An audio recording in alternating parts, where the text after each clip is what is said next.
Sejam bem-vindos, senhoras e senhores, ao Cubicast. Hoje, muito mais profissional, eu ia tentar trazer um cachimbo aqui com a minha lareira. Brincadeira! Sejam bem-vindos ao Cubicast. É sempre energia aqui em cima. É Red Bull, aqui é sempre plugado, beleza? Aqui não tem classe, a gente sempre tá de moletom e jeans no máximo, porque eu não tô em casa, então eu tô de jeans. Em casa ia ser um moletom, full moletom e chinelo, tá bom? Espero que você também esteja à vontade. Estamos aqui para mais um Cubicast. Eu sou o João Brito, seu host favorito, tá? Como tá uma friaca em São Paulo, eu escolhi esse cenário aqui, que eu não vou dizer qual é, para você que tá só ouvindo no Spotify, clicar em ver vídeo. Ou você que tá vendo no YouTube, você já viu qual é que é do nosso cenário aqui, tá bom? Mas que não tem nada a ver com o nosso papo, tá bom? Primeiro de tudo, então, vou apresentar o nosso convidado de hoje, que é Daniel Romero. Por favor, mais conhecido como InfoSlack, conte pra quem não sabe, ou pra quem tava offline até hoje, né? Quem é você? Fala, galera. Daniel Romero aqui na internet. Vocês vão me encontrar pelo nick InfoSlack e, em especial, no Blue Sky agora, MacGyver Engineer. Então... Que top! Genial! Eu comprei o domínio só pra registrar esse handle, porque eu acho muito legal, muito da hora. Pô, muito bom. Cara, eu adoro nomes assim inteligentes. Inclusive, pra você que tá escutando esse podcast, abre no Spotify lá, tem os caras do Cofops reativaram o podcast deles e eles vão chamar de podcast. Genial, um abraço pros caras. Eles são gênios. Muito bom. Mas conta pro mundo quem é você, Daniel. Bom, sou um profissional na área de tecnologia, caducando aproximadamente um pouco mais ali de 25 anos de experiência. Então, já fui de infraestrutura, já fui a CRE, aplicando, né, as práticas DevOps, porque é proibido dizer que DevOps é cargo, mas tudo bem. Mas o mercado de trabalho é cargo. Então, já fui desenvolvedor, engenheiro de software, trabalhei com Ruby on Rails no passado. Fui por um tempo, ali uns 3 anos mais ou menos seguidos, consultor de tecnologia na área de segurança da informação. Eu fazia pentest em aplicações web. E mais recente, né, nos últimos 5 anos, comecei a atuar na área de dados, com Data Science, Machine Learning e agora em especial com o novo hype, inteligência artificial e a generativa. Muito bom. Muito bom. Pô, simplesmente já fez de tudo que tem pra fazer, né? Já desenvolveu, já cuidou de infra e agora... Quase. Quase tudo.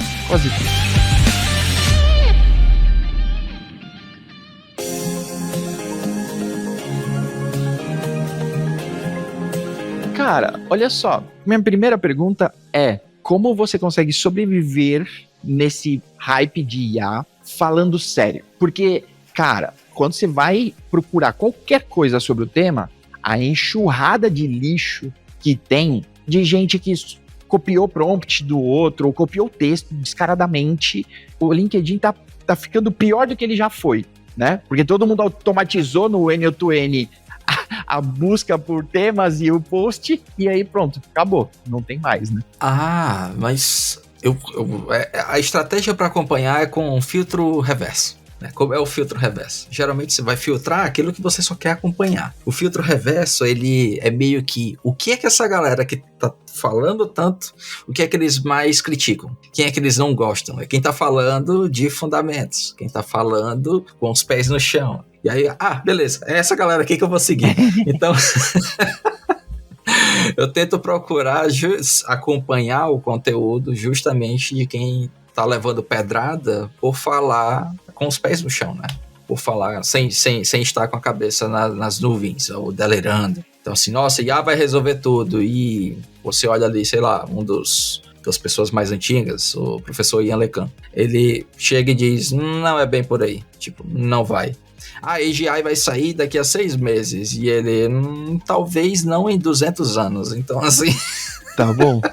Nós não sabemos o que não sabemos. Então ele é muito centrado, assim, é bem dentro da realidade. Então, eu gosto de acompanhar o conteúdo dessa galera. Legal, que bom, que bom. Inclusive, depois vamos colocar aqui alguns links sobre isso, né? Sobre essas pessoas com o pé no chão que a gente pode acompanhar, Daniel, porque realmente é uma dificuldade, assim, né? A gente estava até fazendo piada agora há pouco sobre um conteúdo que provavelmente todo mundo que está ouvindo aqui esbarrou sobre, vazaram todos os esquemas de prompt para Anthropic, para Cloud, os melhores prompts, tá no GitHub. Comenta aqui a palavra Kubecast e você vai receber. E todo mundo aponta para o mesmo GitHub. Gente, ninguém vaza nada pro GitHub, tá bom? As pessoas compartilham. E tem a data lá, não foi hoje que os caras vazaram. Exatamente. Você olha, chega, nossa, tá quente, isso aqui é recente. Chega, esse commit foi feito há 4 meses. Aí... exatamente. E tem um lance ainda que eu não consegui ainda me adaptar a isso, né?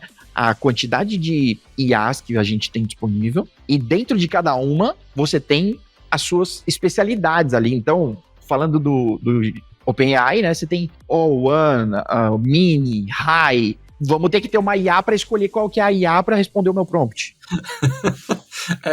Que diabos, né? Exatamente. Também bem difícil, bem difícil. Mas eu quero começar esse papo com você. Eu já falei bobagem o suficiente, mas eu quero começar esse papo sobre a sua carreira aqui, saindo um pouco da apresentação, mas como você evoluiu a sua carreira, e talvez acertadamente, para este momento. Você tem todo esse background, mas foi uma mudança de carreira, né? Você foi de dev para SRE e aí foi migrando. Como isso aconteceu assim para você? Excelente pergunta. Eu não acredito muito em migração ou mudança de carreira, né? Eu gosto mais de pensar como acúmulo de habilidades. Então é meio que tive aquela experiência inicial como sysadmin, que na época nem tinha esse termo. Tanto é que a minha carteira de trabalho, a primeira vez que ela foi assinada, só poderia assinar como programador. Você só poderia ter a carteira assinada como programador se você já tivesse alguma formação superior, e na época eu não tinha. E aí a carteira foi assinada como digitador. Então... Pode crer. Isso ali dos anos 2000. Mas, ok. Então, você vai vivendo essas experiências, vai resolvendo problemas, vai aprendendo, vai acumulando habilidades. Na etapa seguinte, essas habilidades não foram perdidas. Elas, às vezes, até são aperfeiçoadas. Então, você vai sempre progredindo, vai melhorando. Então, é por isso que eu não acredito totalmente na ideia de migrar de carreira. Nunca mais eu vou fazer software. Eu faço até hoje. Nunca mais eu vou fazer deploy. Continuo fazendo, normalmente. Então, é meio que você até acelera um pouco o processo em determinadas posições para resolver problema. Né? No fim do dia é isso. Sim. Nossa, para a área de dados não foi diferente. Então, eu vim ali de sysadmin e fiquei um tempo como desenvolvedor de software. Então, quando chegou o momento ali 2010, 12, por volta, entre 12 e 14, o surgimento ali do termo, né, a propagação do termo DevOps e tudo mais, eu juntei a bagagem e fui adiante. E aí fui surfando, veio o Docker, veio o Kubernetes. Passei um tempo ali como SRE, tive boas experiências implementando. Então, é interessante, né? Na posição de SRE, nada mais. 50% das tarefas rotineiras era de software. Então, desenvolver código, desenvolver aplicação, escrever código. E ainda como SRE, eu lembro que eu vi um projeto dentro da empresa relacionado a dados e predições, enfim, um negócio fantástico de uma empresa marítima. E aquilo ficou na cabeça, né? Aquela apresentação. Eu quero experimentar a área de dados para ver se eu gosto. Aí eu comecei a pegar algumas atividades dentro do trabalho relacionado à área de dados. Aí fui colaborando, fui aprendendo, fui estudando por conta e tal. Até que chegou um ponto, um ano depois dessa primeira experiência, da primeira contribuição, tentei migrar. Aí vem, né, o termo migrar, mas migrar de posição dentro da mesma empresa. Então, sair do time de SRE e ir para o time de dados. Mas não é possível, ninguém quer perder um colega de PagerDuty. Aí... Sim. Sim. Esse é o problema de ser eficiente, né? Ninguém te deixa sair dali. Não deixa.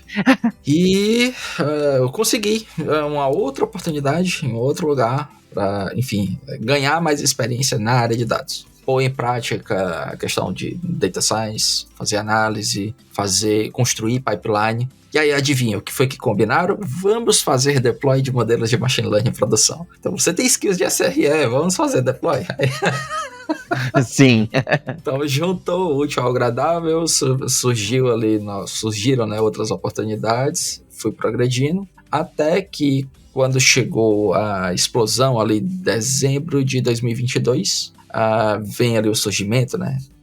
Novembro, quer dizer, de 2022, o surgimento ali do ChatGPT, aquele burburinho. Aí eu, cara, e se eu começar um canal no YouTube? Aí eu comecei a gravar vídeos sobre o que eu tava aprendendo, sobre o que eu tava estudando, o que eu tava consumindo e o que eu tava fazendo. E corta pra 23. Foi 23 inteiro, eu continuei fazendo vídeos. Lá no meio, quase no fim de 2023, veio a primeira oportunidade para trabalhar diretamente com esses modelos, com IA, com dados propriamente dito, já consumindo esses modelos nas aplicações. E foi bacana. Então, chegou 2024.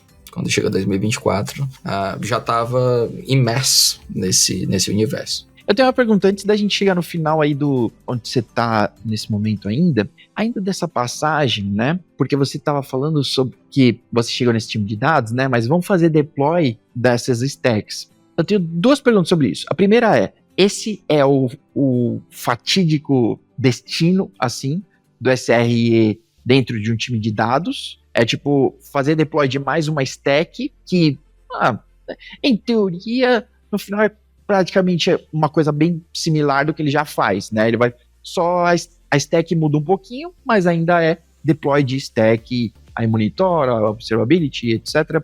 Ainda é a mesma coisa.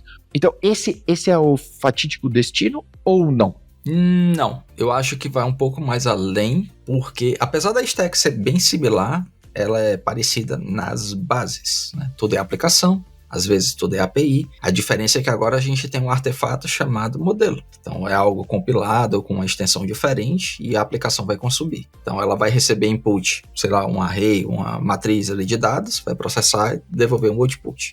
Entra JSON, sai JSON. Legal. A diferença é que a observabilidade desse tipo de aplicação é um pouco mais detalhado. Então, como SRE, a gente está acostumado a olhar, né, as nuances ali de observabilidade e logs a nível de aplicação, em alta abstração, e de infraestrutura. Então, vou olhar sistema operacional, vou olhar, sei lá, cloud, network, tráfego de disco, ocupação em disco, memória e tudo mais, kernel com eBPF, por aí vai. Só que, quando chega na parte de machine learning, para olhar os modelos, as nuances de observabilidade mudam. Então eu vou ter que me familiarizar com esse termo também, porque elas são sutis. É uma outra percepção. Então a ideia de deploy rollback para modelos de machine learning, ela é um pouco mais agressiva, porque o nível de observabilidade, ele é diferenciado. Então eu tenho um modelo que ele está fazendo, sei lá, predições numéricas, está funcionando bem. E aí a nova versão chegou e eu vou fazer o deploy.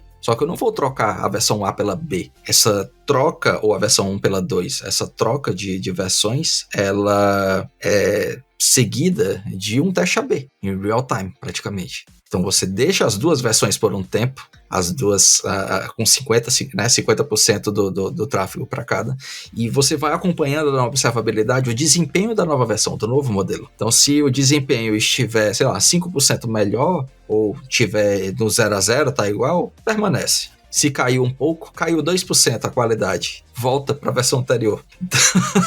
Então essas tomadas de decisão, elas mudam dependendo do cenário, dependendo da aplicação, dependendo do modelo. Enfim, esse é o nível da observabilidade. E é meio que o trabalho do SRE, ele começa a se aproximar mais também da engenharia de dados, do engenheiro de dados. Porque para isso performar bem essa observabilidade aí no fim das contas, eu também tenho uma preocupação especial com o que está entrando no meu pipeline para, sei lá, desencadear esse desempenho bom ou ruim na outra extremidade, né, no modelo. E eu não consigo ver aquela diferença clara que a gente vê nas stacks tradicionais, né? As mais comuns. Então, quando chega para a parte de dados, fica um pouco mais delicado, eu diria. Um pouco mais... Tem sutilezas, né? Então, é meio que... É até estimulante, eu diria, como SRE. Para mim, quando eu vi isso a primeira vez, eu achei bem estimulante, porque sai um pouco do conforto e você passa a aprender coisas novas. E é legal, é bem legal. E eu nem vou dar spoiler do futuro, tá? Tá bom. Vamos chegar. Mas ainda sobre aprender coisas novas, a minha segunda pergunta era justamente essa. Como eu posso me preparar para uma vaga desse tipo? Entendendo que a quantidade de empresas que estão tendo alguma stack de machine learning, né, ou um time de dados está crescendo e etc., tende a crescer. Eu acredito, por enquanto. Não, acredito que todas as empresas vão, né, só usar a API da OpenAI e pronto, né? Não consigo acreditar nisso, então... Não. Mas se eles quiserem me patrocinar para eu dizer que sim, tá tudo certo, viu? Um abraço pro Sam, viu? Te amo. Muito bom. Bom, essa questão de se preparar, né? Do preparar, tá bem próxima de tentar acompanhar o que é boato e o que é realidade, né? O que é expectativa e o que é realidade. E, bom, nesse momento tá um caos, então tá todo mundo tentando construir algo, tirar a grana de algo, fazer uma aplicação funcionar corretamente com esses modelos e por aí vai. Então estão explorando novos campos, novas áreas. Saindo agora um pouco dali do machine learning tradicional e já entrando no papo de IA generativa, ou IA, agents, LLM e tudo mais. Desculpa, antes da gente entrar nesse, eu ainda queria saber um pouco mais da visão do SRE, ainda entendendo que a função de SRE continua existindo, enquanto o ChatGPT não toma tudo, né, como alguém está prevendo aí, sei lá. Então, enquanto ela ainda existe, mas como eu posso me preparar para poder ser o SRE de um time de machine learning, um time de dados? Assim? Pô, a melhor forma que eu encontro hoje é me aproximar de tarefas práticas de engenharia de dados. Então, é meio que eu tentar entender ou consumir livros. Tem um acervo de livros interessantes, tem conteúdo em vídeo também, então tem o mix, né, o combo, para acompanhar, para se atualizar e para praticar. Mas a melhor forma que eu vejo é tentar focar num problema que é bem antigo. Ele começou ali, sei lá, 2000. Lembra do termo lá nos anos 2010, Big Data? Todo mundo falava, Big Data é o futuro. Big Data, Big Data, Big Data. Tudo é Big Data. Corta para 2017, aí Data Science, Machine Learning é o futuro. Então, ninguém fez o dever de casa no início. No tal do Big Data, ninguém preparou os pipelines, ninguém preparou os dados. E chegou a era ali de Data Science Machine Learning. Esse vai ser o emprego mais sexy daqui para frente, Data Science. E ninguém tinha dados. E aí você estava colocando os cientistas de dados para tratar, para limpar os dados e tal. Fazer trabalho braçal. Botar esse pessoal para criar automações, criar pipelines, coisas que eles não curtiam fazer, automações. E acabou, né, que no meio dessa jornada começou a surgir ali os engenheiros de dados, as pessoas que vão fazer essas automações. E muitas dessas pessoas vieram com background de SRE, de construção de pipeline de deploy, CI/CD. E começaram ali a compartilhar mais informações sobre como fazer processos, né, como construir esses pipelines de forma adequada ou sustentável.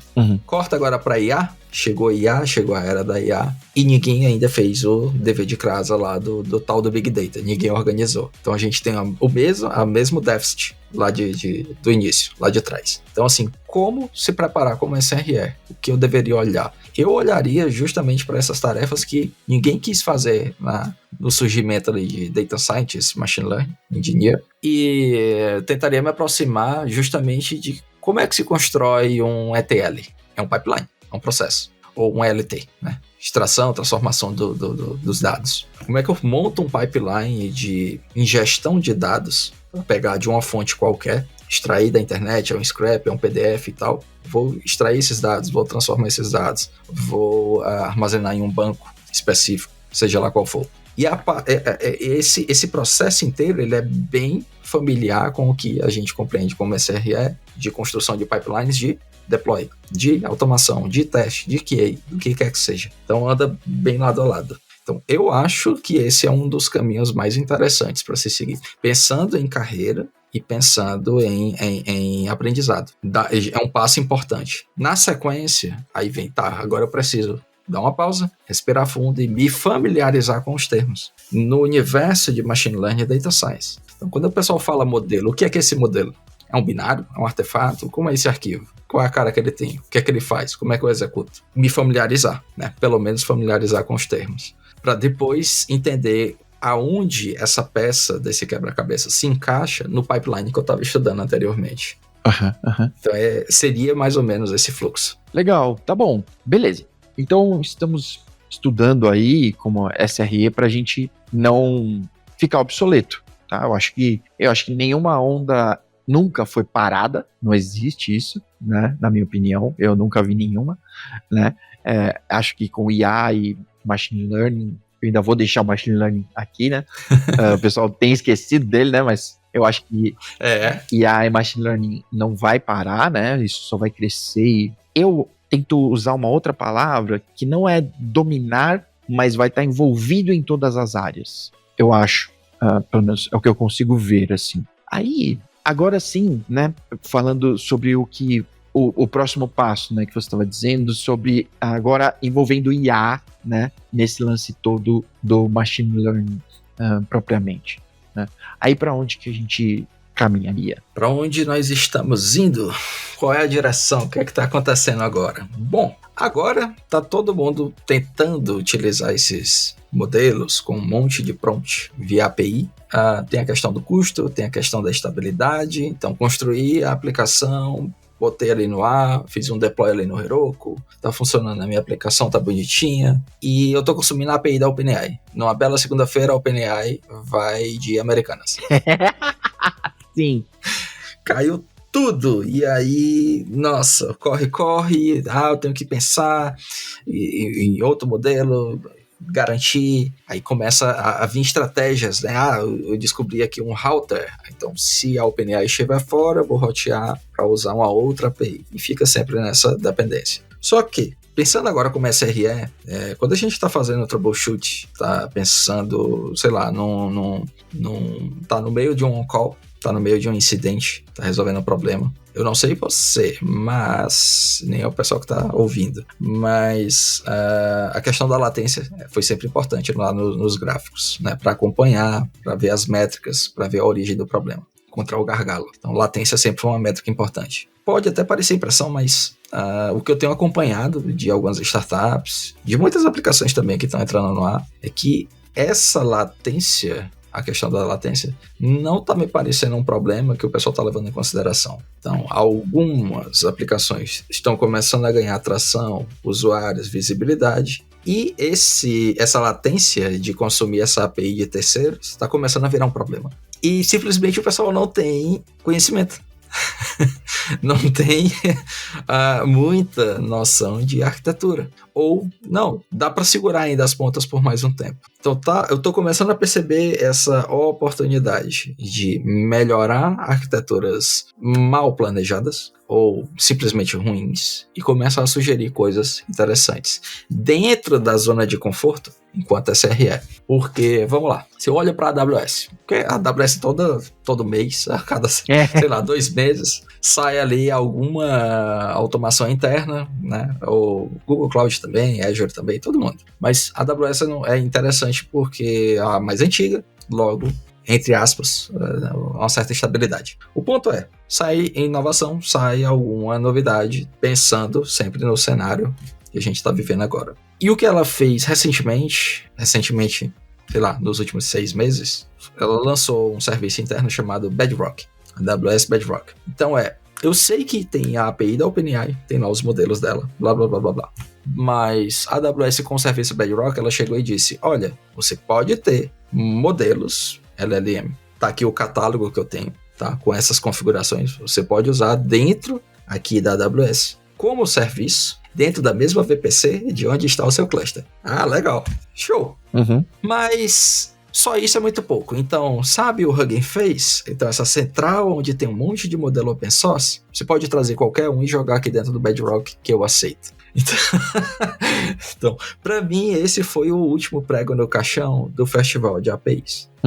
Porque no momento em que, o próximo passo, né, do que pode acontecer, no momento em que as aplicações necessitarem de amadurecimento ou buscar estabilidade, provavelmente esse vai ser o caminho. Então é meio que a oportunidade vai literalmente bater na porta de quem já está, sei lá, familiarizado com o tema.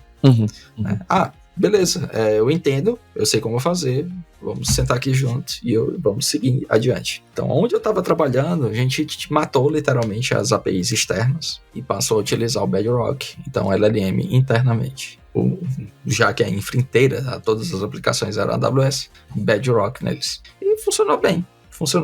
E aí entram outras nuances também. A gente está falando agora só de modelos, mas entram outras classes ou tipos de bancos de dados, entram novas formas de se tratar dados ou se trabalhar com dados. A questão também de deploy, de versionamento, etc. Entra muita coisa interessante. Então, mas me parece que, apesar disso, a gente não... Teve um tempo atrás que apareceu o NoOps. Isso. Né? E que aí, do mesmo jeito que surgiu e desapareceu, né? Esse foi um que não pegou legal, assim, esse passou longe. Mas me parece que a gente ganhou, como se fosse aqui um paralelo, a gente ganhou um framework novo, surgiu um framework novo, né? Que se chama IEA, eu tô travado aqui entre AI e AI e IA. Desculpa, pessoal. Sou novo nisso. Então, AI Machine Learning, né, a gente tem um framework novo, assim como a gente tem Thriller App, a gente tem um Spring, a gente tem um... então, a gente tem esse... Tudo bem, ele é um arcabouço completamente novo, né? Digamos assim. Mas a base que a gente tem de... Por exemplo, eu tava vendo um cara falar sobre cache pro prompt, né? De partes e etc, né? E eu nem tinha imaginado, né? Aí quando ele falou, fez todo sentido e se encaixou com tudo que eu já sei sobre cache. O mesmo conceito. E aí, tipo, tá bom, beleza, eu já sei aonde que a gente tá. Exato. O assunto pode continuar aqui. Você acredita que a gente vai ter essa, eu vou chamar de repatriação, assim, né, das empresas, que elas vão, porque eu acho que todo mundo tá tentando aproveitar um momento. Então eu concordo, tem que aproveitar mesmo, né? É o momento, com certo cuidado, né? Por exemplo, essa semana passada, eu acho que a OpenAI lançou que o ChatGPT vai poder escutar as calls e fazer né? Então ele automaticamente matou umas 500 mil startups disso, né? Um monte de gente vai pra rua só com esse lançamento, né? De uma feature dentro de uma plataforma, né? Engraçado isso. Mas que para nós... SREs, DevOps e etc. Isso a gente ainda vai dar suporte, né? A gente ainda vai ser o suporte para essas stacks, para essas aplicações que vão continuar existindo, para essa infraestrutura toda necessária, né? E que eu acho que a galera de redes e de infra ficou muito feliz com isso. Porque a gente vinha falando, né? Tipo, vocês têm que migrar para DevOps, vocês têm que migrar para DevOps. Agora, que é isso? O que vai ter que construir de data center, meu amigo? O que vai ter que cabear e crimpar cabos, não tá escrito. Manda o ChatGPT crimpar cabo que eu quero ver. Não vai crimpar. São habilidades raiz que vão continuar existindo, né? Mas, brincadeiras à parte, esse lance de infraestrutura todo não vai desaparecer. Não vai. Né? Mesmo com ferramentas que a gente tem visto, né? Eu até tenho testado algumas, né? Como K8 GPT e etc. Que eu considero ferramentas para o nosso dia a dia. O sysadmin não desapareceu quando, tipo, a gente saiu do Nagios, que na época, nossa, o Nagios é muito top. Aí os Zabbix vêm e dá um pau no Nagios. E você, tá bom, agora não vai ter mais operações, os Zabbix faz tudo sozinho. Não faz. Sempre tem mais coisa pra fazer, né? Mas eu tô certo nesse caminho, assim, de que, tipo, pra gente aqui de infraestrutura, as coisas continuam acontecendo, não vão parar, sumir, sei lá. Exatamente. E como você mencionou, ferramentas. São só ferramentas. Então, mas Daniel, essa ferramenta tá impressionante porque eu faço uma pergunta e ela traz ali o código bem escrito e tal. Legal, se aquele código foi bem escrito é porque alguém já fez. Então essas ferramentas, elas são ótimas em reproduzir o que já existe. Aquela fantasia da inteligência artificial criar algo totalmente novo do zero, não. Tá bem distante. Eu acho que a gente mais vê isso com o lance das imagens, né? Quando a gente pede para ela gerar uma imagem, é nítido que ela não consegue criar algo. Tudo bem, olha, a pergunta do Eu Robô vale. Eu também não consigo. Tá tudo bem, tá? Eu não sou esse, não Exato. Sou eu que estou competindo. Mas ela tá reproduzindo esse lance, né? Exato. Ela conseguiu matar o Stack Overflow. Foi o último prego no caixão, talvez, eu acho, né? Há controvérsias. Diga-me. Bom, como o ChatGPT surge ali em dezembro de 2022, vamos dizer 2023. Surgiu, se popularizou em 2023. Consolidou totalmente ali em 2024. E o declínio do Stack Overflow começa em 2017. Então, começa em 2017 o declínio simplesmente por um comportamento muito agressivo nas respostas. Da própria comunidade. Isso. Então, para quem era novato e queria fazer uma pergunta, acabava se sentindo mal, com receio de fazer a pergunta, e recebeu uma enxurrada de respostas agressivas de graça. E é meio que se moldou ali de uma forma nos últimos anos, antes do início ali do declínio de 2017, de uma forma em que você tinha uma disputa para elaborar a melhor resposta, para ganhar o melhor score. Né, tinha a questão ali do ranking. E, nossa, é meio que era intolerável você fazer a mesma pergunta, só que de uma outra forma, em um contexto um pouco diferente. Isso aí já foi respondido aqui, ó. Não vem com essa pergunta pra cá, não. Então, tinha esse tipo de comportamento. E o declínio começa a aparecer ali, 2017, ele começa a ficar mais acentuado, 2018, e nos anos seguintes a queda. Então, eu entendo a motivação da gente trazer para o contexto agora atual da IA, mas a culpa não é totalmente dela, não. Não, concordo total. E que parece que esse comportamento, ele é cíclico, né? Porque assim, se a gente voltar a um tempo atrás, antes do Stack Overflow, a gente tinha os fóruns, né? Sim. Eu tô voltando bastante atrás. Guge. Mas a gente tinha os fóruns. Na minha opinião, os fóruns viraram a mesma coisa, que era a terra da ignorância. Você ia perguntar, né? E tinha até eu me lembro desse... Não alimente o troll? Não, eu tinha aquele... era um site que é Let Me Google This For You. Tudo bem, eu entendo como uma brincadeira, mas é de uma agressividade pra pessoa que tá perguntando sem limite, né? E pra quem tá começando, e pra quem tá no início de carreira, então, era assim, nossa... Desestimulante. Desestimulante. Um lance que era pra poder compartilhar, né? Dar uma dica e etc., né? Vira um lugar onde um palco pra você poder pisar em alguém que tá num lugar que você já esteve. Isso é que é mais triste. Isso que é mais triste, né? Exatamente. E aí eu acho que o Stack Overflow começou, né? E tava mais limpinho, entre aspas, né? E aí, de repente, ele tomou esse mesmo caminho, né? Mas aí o ChatGPT foi o último prego no caixão do Stack Overflow, né? Eu acho. Pode-se dizer que sim. Né? Mas esse último prego tem várias nuances em volta, tem várias conversas para outras oportunidades que pode levar a um outro declínio e pode custar muito caro lá na frente. Muito caro quanto, Daniel? Muito caro. O seu salário como um bom profissional hoje pode, sei lá, escalar vezes 3, vezes 4 nos próximos anos. Esse vai ser o custo do muito caro. Mas, calma, não entendi. Eu não te acompanhei aqui. Tá. Porque muito caro pro usuário? Não, muito caro para quem vai te contratar, o salário vai, tipo assim, eu vou ter que te pagar mais para tu resolver um problema que foi introduzido nos últimos anos. Tá bom. Então esse problema está sendo introduzido como? No momento em que eu abro mão da pesquisa, de ir num buscador, de abrir, folhear um livro, pesquisar, sei lá, no histórico ali do Stack Overflow, de simplesmente parar e ler uma issue no GitHub.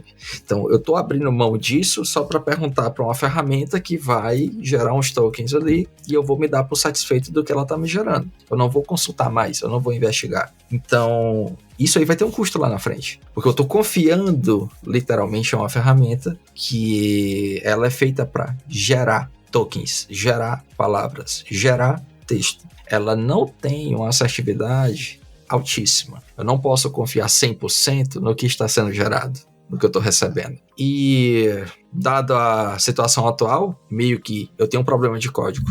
Eu jogo ali, aí a ferramenta tá aqui. Essa é a solução. Legal. Copio e colo, abro por request. Foi aceito. Looks good to me. E aí,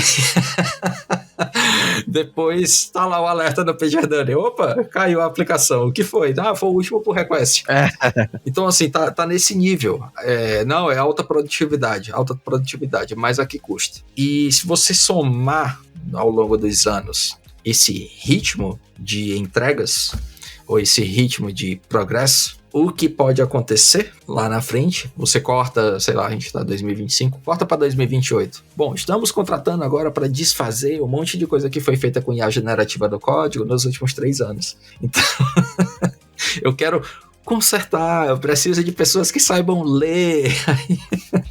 Mas você acredita? Eu ouvi uma outra pessoa falando sobre isso, não sei exatamente quem era, mas eu fiquei pensando que também, eu concordo com isso, que nesse momento parece uma grande maravilha, mas que quando você vai dar uma olhada mais a fundo, não é uma mágica. Não é uma mágica. Mas, se a gente cortar ou extrapolar aqui para 2028 também, você não acha que grande parte dessas aplicações de hoje, que estão ganhando esse código, elas vão ter desaparecido? Elas vão ter rolado para novas coisas? Não.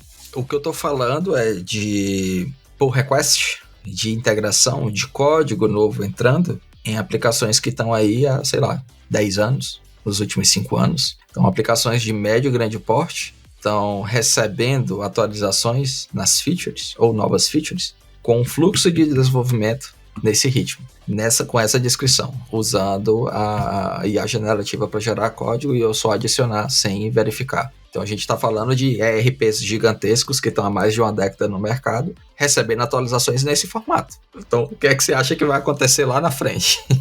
Então, mas a minha pergunta é, você não acha que esses ERPs vão desaparecer? Desaparece não. Totalmente? Totalmente. Não. Desaparecer para entrar o quê no lugar? Então, porque me parece, talvez eu esteja errado, mas me parece que, vou usar o exemplo do ERP, me parece que com as integrações que a gente está ganhando, e esse tipo de ferramenta, por exemplo, machine learning, conseguir, né, ler toda a minha base da minha empresa, né, e concentrar isso, e eu conseguir extrair, isso não vai matar a necessidade de um ERP, e vai surgir uma coisa nova que administra isso, que traz, sei lá, do mesmo jeito que o Power BI ficou meio para trás, e eu não sei se eu tô conseguindo explicar o que eu quero dizer. Não, eu tô entendendo, mas carece de um pouco de reflexão. Vamos lá. Os últimos 3 anos, a gente ainda não viu uma aplicação dessa surgir. A gente ainda não viu nada grande, nenhum case grande para dizer é full baseado em AI, é full baseado nesse fluxo que a gente está imaginando. Dos exemplos, né? O fluxo dos exemplos. Então é muito legal ver ali uma apresentação, tutorial de é um agent que lê os meus e-mails, que responde os meus e-mails, que no fim do dia eu não uso. É um agendador, é um organizador de passeios para uma viagem. Eu vou fazer uma viagem, organiza aí um guia turístico, que eu também não uso. Não vou usar. Na prática não serve pra nada, né? É assim, eu entendo que brilha os olhos, eu entendo que chama a atenção, mas no dia a dia você vai ficar com receio, você não vai usar. É igual a, sei lá, você entra numa chamada, numa reunião, numa daily ali com o pessoal do trabalho e automaticamente tem um bot para transcrição. Quem é que vai ler? Quantas vezes você já leu uma transcrição? Eu desliguei o meu. Desliguei. Então, Ou você vai pra reunião ou você não vai. Assim, e se não for, grava. Vai assistir depois. Ah, não, eu prefiro a transcrição porque eu posso mandar resumir. Aí, nossa. Então a gente tá chegando num período em que... eu não escrevo mais e-mails, agora eu uso a IA. Aí você usa um texto gerado para IA para disparar um e-mail e na outra ponta uma pessoa está usando a IA para resumir o e-mail que você não escreveu. Então assim... é meio surreal. Em algum momento, eu acho que a ficha vai cair. Cara, vamos voltar a como era feito um pouco antes, quando ainda tínhamos essa ligação para estabelecer uma comunicação. Porque a comunicação está se perdendo. O contexto está sendo perdido. E pensando nessas aplicações, voltando agora para as aplicações, vai na mesma. Vai para o mesmo caminho. Então assim, não, eu tenho um atendente automático pro WhatsApp, que no fim do dia você só vê reclamações. Sei lá, eu tenho um bot de vendas no WhatsApp que ele tá vendendo ali, o tempo tá fazendo spam. Eu bloqueio. Então... Sim, tá fazendo spam. São soluções que, se você parar bem para pensar, você olha ali para a lógica, isso poderia ser aplicado para chegar em algo realmente útil. Poderia. Vai chegar? Talvez não. O talvez não, eu falo com tranquilidade, porque a tecnologia tem limitações. Tem casos de uso específico. Ou melhor, tem nichos. Não é para tudo. A mesma coisa com machine learning. Eu não posso chegar e, sei lá, previsão de vendas. E aí, machine learning é o ideal. Não porque vai ter uma função matemática ali para estatística que vai fazer o cálculo com baixíssimo custo computacional e é implantada direto no código da aplicação. Então, assim, não vai haver a necessidade de se treinar um modelo para um caso mais simples. Não é porque você pode que você deve. Mas eu tenho que botar IA. E aí você vai acabar dando uma de Builder AI. Viu essa? Contratando lá os indianos. Essa Builder foi top. Nossa, parabéns. É bizarro. Eu assisti uma palestrinha no bom sentido, não tô diminuindo a palestra do cara, beleza, gente? Mas teve o encontro do Cloud Native aqui em São Paulo, né? E os caras da AWS foram lá, eu não vou lembrar o nome do rapaz agora, mas ele tava falando sobre os modelos que você tem da quantidade de tokens e etc, assim, né? Porque você não precisa de um negócio gigante que pode responder qualquer pergunta para você sempre perguntar a mesma coisa, né? Porque você tá num parece, quando o cara fala, parece que a gente é idiota, mas a gente tá fazendo isso, exatamente, né? Porque a OpenAI lançou um novo modelo que tem 300 zilhões de tokens e sabe tudo o que existe para saber. E aí eu vou fazer chamadas para essa API, sendo que, tipo, só precisava ler o que eu tenho no Gira, que não deve dar, né, meia hora de leitura de PDF. Então, tipo, nesses casos, que me parece que essa repatriação, né, que ter esse controle dentro de casa, ter essa ferramenta dentro de casa, faz sentido, né, para esses cenários que tem um escopo, né, tem um escopo definido aqui bem claro, né? Sim. Da mesma forma que você vê problemas que já foram resolvidos há décadas passarem por esse processo de evolução para ter um comportamento totalmente inesperado e, assim, indesejado. Então, eu queria que o meu agent ali no WhatsApp respondesse para o usuário o endereço correto aqui da loja, o endereço físico. Aí, legal. Aí, como é que eu faria? Você pode ter um banco Key Value ou um banco relacional, não importa. E se a pergunta for sobre endereço, aí você vai olhar ali a análise do token e tal, eu vou fazer a consulta nesse banco e trazer o endereço. Não, mas aí eu posso botar o endereço ali no prompt e beleza, e aí a empresa fica em São Paulo. E aí do nada ele, o endereço fica aqui no bairro XPTO, no Rio de Janeiro. Porque em algum momento o LLM achou que o token melhor previsto para aquela resposta, mesmo tendo as instruções lá no prompt, fosse Rio de Janeiro e não São Paulo, sabe? Então tem lógica eu quebrar algo que já funcionava antes em nome da inovação atual? Às vezes não. Tá bom. Eu tenho uma outra pergunta, Daniel. Não sei se... Não, acho que não tô saindo aqui de Machine Learning e IA, né? Mas que é o MCP, né? Que se propõe a ser o SBC.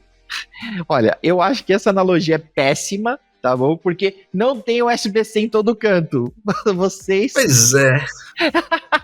Poxa, tá. Mas beleza, eu entendi, eu consigo compreender a analogia e qual o propósito dele. Mas me parece, o pouco que eu consegui entender, que ele é um primeiro lance dessa conexão do machine learning ou dos modelos com o mundo real, com o que a gente tem aqui, com o que a gente já existe. Mas não me parece que ele está muito maduro para todos os problemas que a gente tem aqui no mundo real já, né?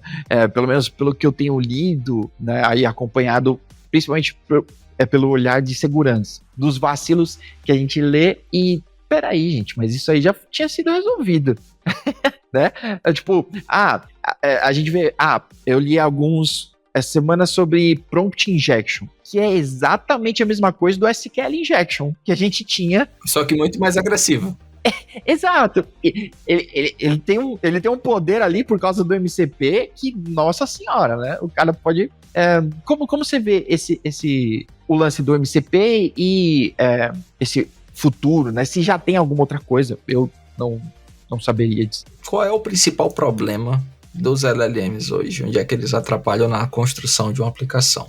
É um termo chamado alucinação. É a falta de determinismo em alguns momentos, quando você deseja que uma resposta seja determinística. E aí você tem diversos gatilhos ou diversos contornos para poder evitar essa alucinação, essa fuga de contexto e ter uma resposta um pouco mais determinística. Tem diversas táticas. Ok, dito isso, qual é o problema que o MCP não resolve? É exatamente esse. Ele não resolve isso porque ele não foi feito para isso. Ele foi feito para atuar ali como um protocolo e conectar ferramentas, conectar coisas ou conectar mais contexto, né, para o LLM. Mas alguém achou que seria uma boa ideia ou acha que é uma boa ideia quando eu estou construindo, fazendo o design ali de um agent. Meu agent precisa se conectar a tudo. Ao Google Drive, ao Calendar, ao e-mail. É sempre tudo, né? É tudo. É a desgraça do 777. Exato. Que a gente fala a vida inteira, né? Não dê acesso a tudo,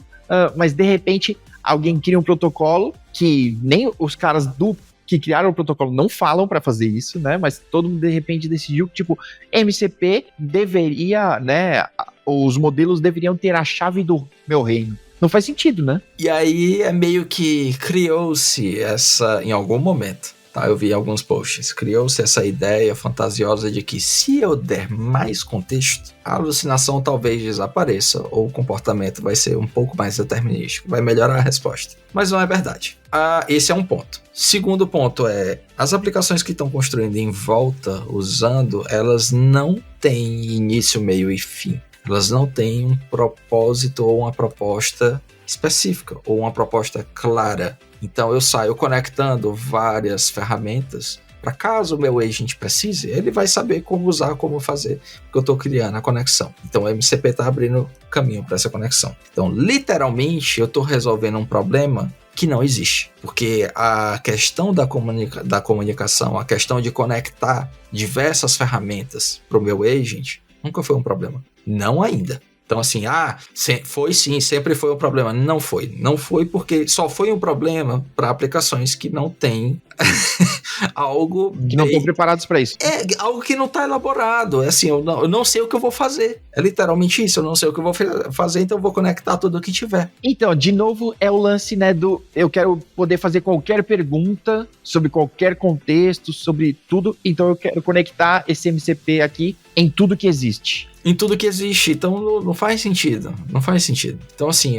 pensando em produção, pensando nos casos pelo menos que eu vi, os que eu atuei com maturidade, a galera tá fazendo igual sempre fez. Vou escrever REST API, vai usar Fast API, vai usar o Rails, vai usar o que quer que seja. Vai fazer API REST, vai comunicar com o que precisa. É um banco relacional, vai haver comunicação. É um banco vetorial, vai haver comunicação. Uhum. Acabou.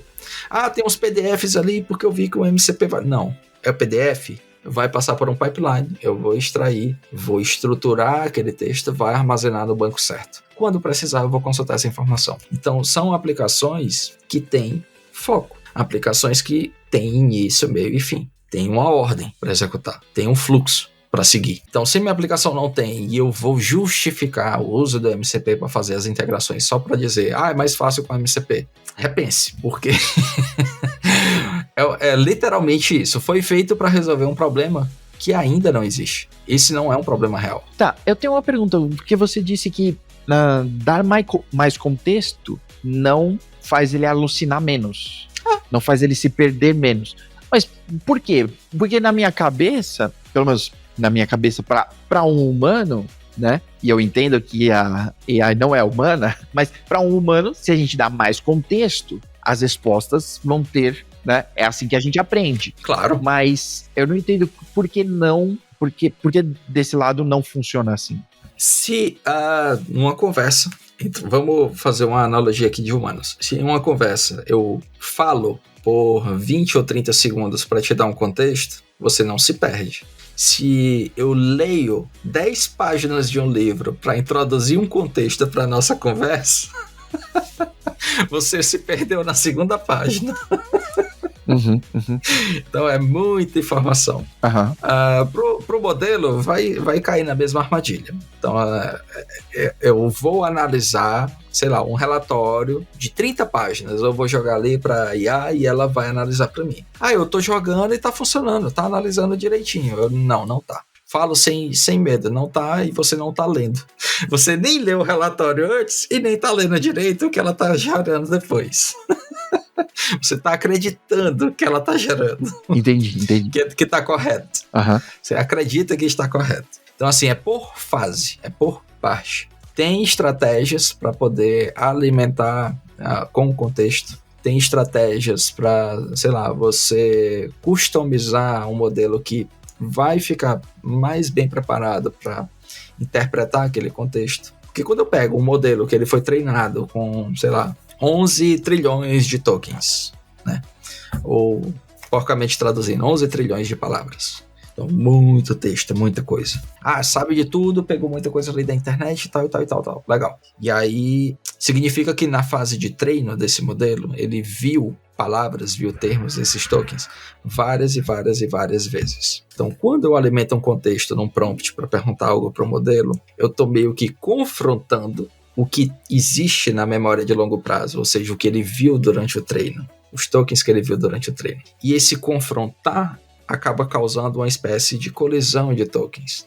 E no Machine Learning tem uma ideia, na estatística também, por debaixo ali dos panos, chamada de peso, e a questão do viés. Então, se o peso do token na memória do modelo for maior, significa que o peso do token que eu estou mostrando no prompt recebeu uma pontuação, um score menor. E ele vai prevalecer o de maior peso, né? O peso que tiver mais valor. E, às vezes, se o contexto é fraco, ou simplesmente tem muito mais tokens apresentados, não é suficiente para confrontar o peso dos tokens do processo de treino que o modelo viu antes, do que ele já tem. Às vezes, simplesmente não é suficiente. Então, quer dizer que quando eu tô dando esse contexto, entre aspas, ele vai ignorar, porque... Ele pode. É igual eu falar com uma pessoa que é... Ele pode ignorar. Então... desculpa, eu sei. Não é vai, né? Ele pode. É igual quando a gente vai falar com uma pessoa que ela acha que ela sabe tudo. Não quero te ouvir. Todo mundo já deve ter encontrado essa pessoa. Exato. Você começa a falar, a pessoa já não tá ouvindo o restante, porque ela acha que ela já sabe qual é a resposta, e aí ela vai dar a resposta. Mesmo que você tenha dito ali no meio, tipo, alguma outra coisa, ela vai ignorar isso. É dessa forma, né? E você vê esse comportamento, não é exclusivo de LLM. Você vê esse comportamento em conversas até dentro do WhatsApp. Você tá falando com alguém, sei lá, você liga... Você mandou uma mensagem para um consultório, pro dentista. Vai marcar ali algo. Aí, tem vaga, quarta-feira, às 3 horas da tarde, a pessoa... Tem às 9, serve? Se eu tô perguntando às 3 da tarde, porque provavelmente às 9 eu não posso. Então... Sim, é a clássica, né? Eu adoro esse meme, cara. Todo mundo já deve ter visto assim, que é tipo, tem as bandeirinhas, né? E é tipo, tem tal coisa? Aí em todos os lugares do mundo é não, mas no Brasil é tem, mas acabou. Não, cara. Pô, eu tenho é sim ou não, cara. Pelo amor de Deus. Perfeito. O outro, que é muito bom, é o mesmo caso ali da consulta. E você chega e tem disponibilidade quarta, 1h da tarde. A pessoa, quarta tem, que horas? Pô, pelo amor, né, cara? Entendeu? Então o LLM ele vai meio que imitar, não pela mesma razão, mas ele vai acompanhar esse déficit, né, de atenção ali na leitura dos tokens. Tá bom. Pode haver. E aí, assim, surgem diversas técnicas, diversas formas para poder contornar esses problemas. Então, são diversos mesmo. Bom, adorei esse papo. Eu queria caminhar pros finalmente aqui, então, que o pessoal tende a nos abandonar quando vai dando a hora. Eu sei de vocês aí, viu? Eu vejo, porque tem observabilidade aqui nesse podcast, tá? Mas que, pra gente ir pro final aqui, eu queria perguntar pra você sobre um post seu e do Eliezer Ribeiro, do pessoal do, não sei se fala GEA, Grupo de Estudos de IA. Sim. Eu queria saber se você puder compartilhar com a turma mais um pouquinho sobre isso. Claro, foi uma ideia fantástica que o Eliezer teve para montar esse grupo. Ele e o Fulvio Máscara. Então, eles tiveram a ideia de montar esse grupo e aí bateram na porta, convidaram e, vamos participar, montar um grupo ali de estudo com a galera. E é totalmente aberto. E, enfim, tem lá um formulário para se inscrever, entrar no grupo e tal. E são lives quinzenais. E eles escolheram um livro, que por sinal muito bom, How to Build a Large Language Model from Scratch, do professor Sebastian Haschka. Muito massa o livro. Literalmente eu vou construir um LLM baseado no GPT do zero. Literalmente do zero. E eu li esse livro, comecei a ler ele em dezembro. E aí eu terminei no fim de janeiro desse ano. E a visão que você fica depois que termina o livro você fica muito mais cético com a fantasia da IA infinita, da superinteligência e tal. Depois que você implementa o exemplo passo a passo, coletando os dados, limpando, tratando os dados, montando o dataset, vou fazer o treino, vou fazer um ajuste fino depois do treino, vou fazer inferência, vou ver onde está falhando, vou fazer alucinar de maneira proposital, vou ter um comportamento normal de maneira proposital, e assim vai, ou comportamento desejado de maneira proposital. E assim vai, e você implementa as redes neurais ali, a arquitetura Transformers, tudo na unha. Python e poucas bibliotecas. E você vê que, cara, não tem mágica. Primeiro, não tem mágica. Segundo, não é inteligente. Então, Terceiro, é controlado. Quarto, você realmente sabe o que tem por dentro. Então, é simplesmente uma falácia que eu vejo em alguns posts. Ninguém sabe realmente o que acontece dentro de uma rede neural. Sabe. Inclusive, eu vi gente escrevendo com papel e caneta a equação para calcular e prever o próximo token. A pessoa gastou ali umas 3, 4 folhas de papel escrevendo, fazendo cálculo, multiplicação de matrizes. E deu certo. Então... eu iria me perder, eu iria alucinar na segunda equação, mas tudo bem. Mas fantástico. E é um livro muito bom. E eles escolheram o livro para a gente fazer as lives em volta do livro, né? Com o livro no plano de fundo. Então, os exemplos que tem no livro, a gente vai simplesmente fazer ali em live, discutir e tal. E já teve o primeiro encontro. E ficou bem interessante, ficou bem legal. Legal. Eu vi o post ali, então é aberto, então a gente pode pôr o link aqui. Claro. Do form, né? Tem um form pra poder entrar, né? Tem. Massa, que da hora. Tá bom. Daniel, momento de deixar uma recomendação pra turma aí. Seu momento de brilhar é agora. Recomendação é a que eu deixo toda vez que eu participo de um podcast ou de uma live, que é: busque conhecimento, mas não muito, senão você fica triste e não dorme. Nossa. Pode crer. Às vezes é melhor permanecer na ignorância e dormir tranquilo. Muito bom, pode crer. Olha, eu vou deixar aqui, eu tenho deixado uma recomendação de um outro projeto meu, que se chama Filme Terapia, né?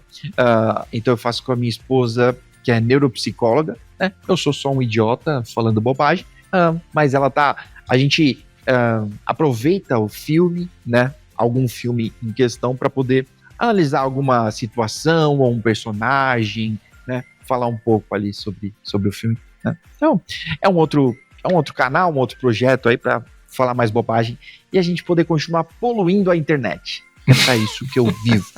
Tá bem? Daniel, muito obrigado por esse tempo aí, cara. Obrigado por reservar esse tempo aí para poder compartilhar com a gente um pouquinho, pra gente sair do ChatGPT. Alô, ChatGPT, não pode resumir esse episódio. Eu te proíbo. Se alguém colocar o link, resume aqui pra mim o que o João Daniel falou. Não pode. Fala pra ele. O João disse que eu não posso resumir, infelizmente, não tem acesso. É isso que você fala às vezes que eu peço, então não é pra resumir isso aqui também, tá? Mas, olha, Daniel, muito obrigado mesmo, obrigado pelo tempo aí. Eu que agradeço. Tá, obrigado pra vocês. Obrigado pra vocês que ficaram até agora, tá? Porque o tempo do Daniel é caro, tá? Eu não faço nada, gente. Basicamente, tá? Eu faço isso aqui e depois é ChatGPT, tá bom? Valeu, obrigado pela oportunidade e pelo convite. Foi um prazer. Obrigado demais. Gente, a gente se vê no próximo episódio. Eu espero que São Paulo esteja menos fria e a gente se fala. Até mais. Tchau.